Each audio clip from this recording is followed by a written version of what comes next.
আব্দুল্লাহ ফারুক।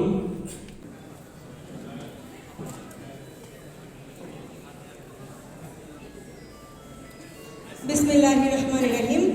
আসসালামু আলাইকুম। পুরাতন শেষ হলে নতুন জন্ম নেবে, এই তো জগতের রীতি। নবীন এলে পরে প্রবীণ যাবে চলে, রেখে যাবে কিছু তার স্মৃতি। শুধু 2024-25 শিক্ষাবর্ষে ভর্তিকৃত শিক্ষার্থীদের নবীনবরণ ও অভিভাবক সমাবেশ অনুষ্ঠানে আমন্ত্রিত সকলকে জানাই প্রাণঢালা অভিনন্দন এবং আন্তরিক শুভেচ্ছা। আমাদের আজকের অনুষ্ঠানের সভাপতি জনাব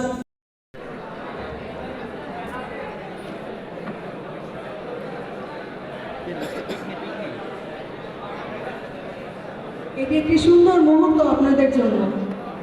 নতুন একটি অধ্যায়ের সূচনা হচ্ছে আপনাদের জীবনে।